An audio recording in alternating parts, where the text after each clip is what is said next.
ఒక్కసారి కొమ్మూరి గోల్డ్ కి కాల్ చేయండి. తాకట్లో ఉన్న మీ బంగారాన్ని విడిపించి మార్కెట్ ప్రైస్ కి వాళ్ళు కొనుక్కుని మిగతా డబ్బులు మీకు ఇచ్చేస్తారు.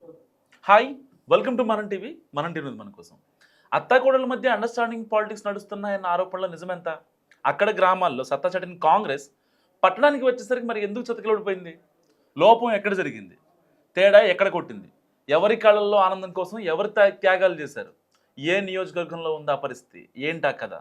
భిన్న సాంప్రదాయాలకు నిలువైన నారాయణపేట నియోజకవర్గంలో ఓటర్ల తీర్పు కూడా భిన్నంగానే ఉంటుంది. గడిచిన అసెంబ్లీ ఎన్నికల్లో కాంగ్రెస్ అభ్యర్థి పర్ణికారెడ్డిని గెలిపించారు.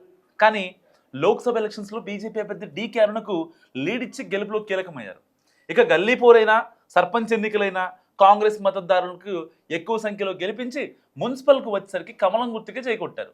సో సీఎం సొంత ఇలాకా అయిన నారాయణపేట మున్సిపాలిటీలో బీజేపీ గెలిచింది. నిజాం కాలంలోనే ఏర్పడిన నారాయణపేట బల్దియాలో జనసంఘ్ టైం నుంచే బీజేపీ మంచి స్ట్రాంగ్గా ఉంది. అయినా సరే ఈ మున్సిపల్ ఎన్నికల్లో కమలదళం వ్యూహాత్మకంగా వ్యవహరించింది.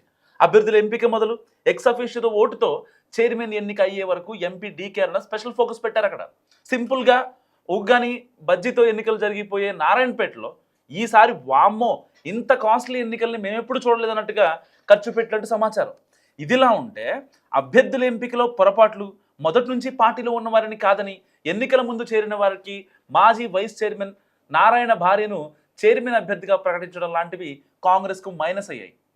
అలాగే ఇంటింటి ప్రచారం కాకుండా కార్నర్ మీటింగ్స్కే పరిమితం అవ్వడం అండ్ ఎమ్మెల్యే పర్ణికారెడ్డి ప్రచారానికి దూరంగా ఉండడం లాంటివి మున్సిపాలిటీ అధికారం పార్టీ చేజాడడానికి కారణమైందన్నది చాలామంది పరిశీలకుల మాట. మరోవైపు Congress MLA Parnika Reddy BJP MP DK అరుణకు స్వయానం మేనకోడలు. అందుకు అసెంబ్లీ ఎన్నికల వేళ పర్ణికారెడ్డి గెలుపునకు డీకే అరుణ ఇంటర్నల్గా సహకరించారన్న గుసగుసలు ఇప్పటికే ఉన్నాయి. సో ఈ క్రమంలోనే ఆ తర్వాత జరిగిన లోక్సభ ఎన్నికల్లో పార్లమెంట్ సెగ్మెంట్లోనూ 7 స్థానాల్లో కాంగ్రెస్ ఎమ్మెల్యేలే ఉన్నప్పటికీ బీజేపీ నుంచి బరిలో నిలిచి 4500 ఓట్ల మెజారిటీతో గెలుపొందారు డీకే అరుణ. ఒక్క నారాయణపేట పట్టణంలోనే 4300 పైగా చిలుకు ఓట్లు లీడ్ డీకే అరుణకు రావడంతో మేనత్త కళ్ళలో ఆనందం కోసం పర్ణిక పరోక్షంగా సహకరించారన్న ఆరోపణలు సైతం వస్తున్నాయి. ఇలాంటి పరిస్థితుల్లో పంచాయతీల్లో మంచి ఫలితాలు సాధించిన కాంగ్రెస్ పట్టణానికి వచ్చేసరికి చతికిల పట్టడం వెనుకున్న సీక్రెట్ ఏంటని ఆరాధిస్తున్నారు కాంగ్రెస్ పెద్దలు. సీఎం ఇలాకాలో మున్సిపాలిటీలో చేరడాన్ని సీరియస్గా తీసుకున్న కాంగ్రెస్ నాయకులు మరి వార్డుల్లో ఎందుకు గెలవలేకపోయాం? ఆర్థిక వనరుల వినియోగం ఎంత మేర జరిగింది?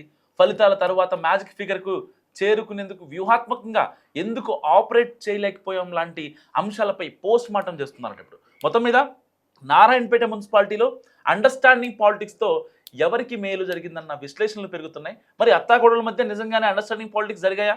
మీరేమనుకుంటున్నారో మస్తు కామెంట్ చేయండి.